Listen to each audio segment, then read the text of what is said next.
jenis dan tingkat kesuburan tanah, untuk pilihan dalam budidaya tanaman jagung.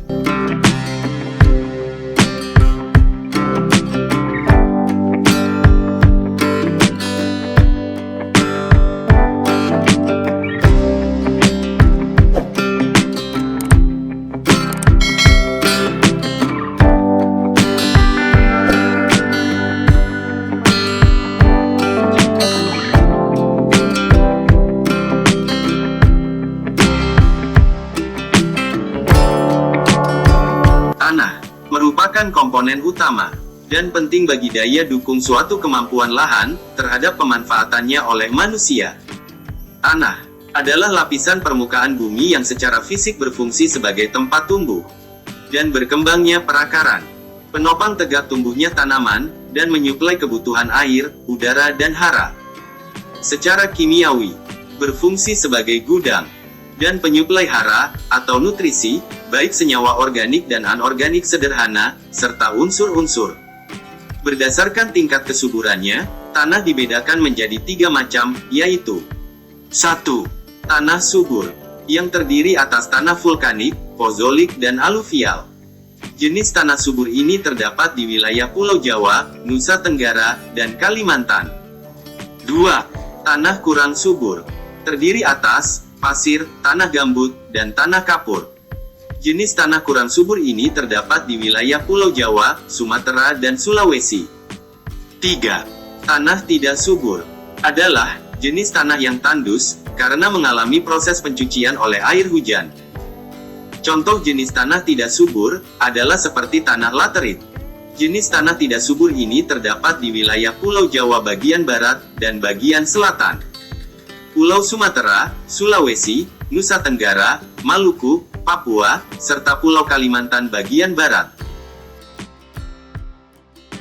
Sifat-sifat tanah itu meliputi 1. Ketebalan lapisan tanah atau solung tanah. 2. Tekstur tanah. 3. Permeabilitas tanah. 4. Drainase tanah. 5. Kandungan bahan dasar tanah. 6. Salinitas tanah. Keenam sifat-sifat tanah ini adalah faktor yang dapat mempengaruhi potensi tanah untuk penggunaan tertentu. A. Dalam, yaitu kedalaman solung lebih dari 90 cm. B. Sedang, yaitu kedalaman solung antara 90 sampai 50 cm. C.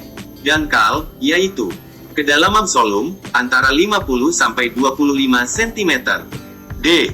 Sangat dangkal, yaitu kedalaman solung kurang dari 25 cm. Tanah dengan kategori ketebalan lebih dari 90 cm atau solung dalam sangat baik untuk digunakan sebagai lahan usaha pertanian. Faktor lain yang perlu dipertimbangkan adalah lereng, kontur lahan, singkapan batuan, dan potensi erosi. Secara umum, di Indonesia terdapat beberapa jenis tanah dan persebarannya, antara lain 1. Tanah aluvial adalah jenis tanah yang dianggap masih muda atau baru, yang diakibatkan oleh proses pengendapan aliran sungai di daratan rendah atau lembah. 2. Tanah andosol adalah jenis tanah yang berasal dari gunung api dan biasanya terdapat di daerah lereng-lereng gunung api, seperti pada pegunungan di Pulau Sumatera, Jawa, Bali, Lombok, dan Minahasa. 3. Tanah regoso. L adalah jenis tanah yang berbutir kasar sebagai hasil dari pengendapan.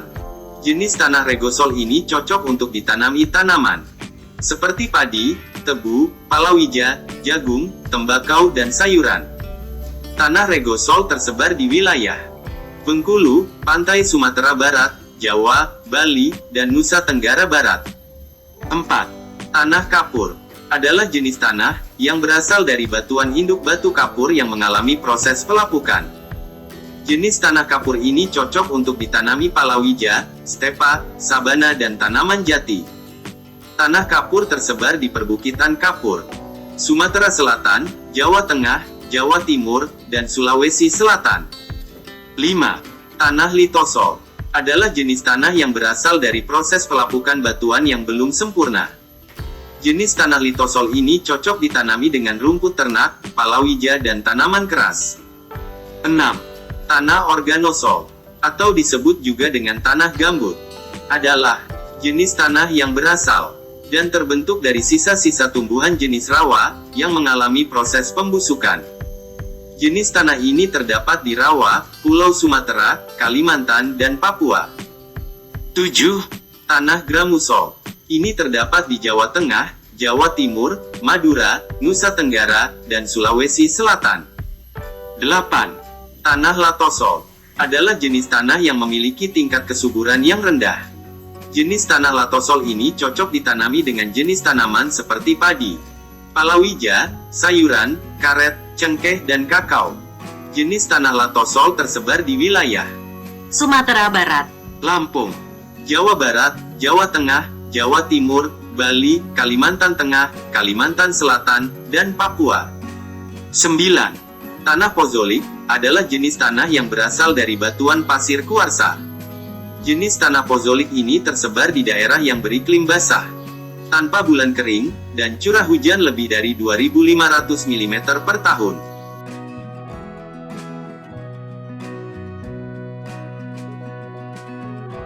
Kesuburan tanah merupakan suatu kondisi atau keadaan di mana tanah mampu mendukung pertumbuhan tanaman dengan berbagai komponen di dalamnya, seperti kimia, biologi, dan fisika. Secara umum, banyak yang menduga kesuburan tanah sama dengan kesehatan tanah. Pada dasarnya berbeda, karena kesehatan tanah lebih diartikan sebagai kondisi tanah yang mendukung dan menjamin tanaman dapat tumbuh dan berkembang secara optimal, tanpa adanya gangguan berbagai aspek. Kesuburan tanah ditandai dengan beberapa hal, yaitu 1. Kadar pH netral, di mana kondisi tanah yang baik harus memiliki kadar pH yang netral, atau normal berkisar antara 6-8. 2. Memiliki tekstur lempung, yang berfungsi untuk mengikat berbagai mineral, sehingga tidak mudah terbawa oleh air. Sehingga tanah yang subur seharusnya bertekstur lempung, namun tingkat tekstur lempung jangan terlalu tinggi karena akan berakibat menggenangnya air yang akan merusak perakaran. Selain itu juga kadar tanah harus memiliki kandungan pasir yang mencukupi guna untuk proses drainase dan proses penyerapan air dalam tanah. 3. Cocok untuk berbagai tanaman. Kondisi untuk mendeteksi tanah subur atau tidak secara mudah dapat dilihat secara langsung dari vegetasi tanaman di atas tanah tersebut. Tanah yang subur akan mudah untuk ditanami berbagai jenis tanaman normal. Semakin banyak jenis tanaman yang tumbuh maka mengindikasi tanah semakin subur. 4. Warna tanah coklat kehitaman. Untuk melihat tanah subur atau tidak secara cepat, dapat dilihat dari warna tanah, namun ini bukan patokan utama untuk mengatakan tanah subur atau tidak. Tanah yang subur memiliki warna yang khas, yaitu coklat kehitaman, karena kandungan unsur hara yang lengkap di dalamnya. 5. Mengandung unsur mineral, di mana tanah yang subur memiliki kandungan mineral yang lengkap. Mineral yang lengkap digunakan untuk bahan baku makanan bagi tanaman. Pada dasarnya, tanah adalah akumulasi tubuh alam bebas, yang menduduki sebagian besar permukaan planet bumi selain air, yang mampu menumbuhkan berbagai jenis tanaman, guna menghidupi makhluk hidup lainnya, yang membentuk ekosistem, dan sekaligus tempat manusia mendirikan rumah, bertani dan aktivitas lain sebagainya. Maka sudah seharusnya kita tetap menjaga kesuburan tanah, dan tetap memperhatikan kesuburan tanah sebelum kita bercocok tanam di atas tanah. Semoga bermanfaat.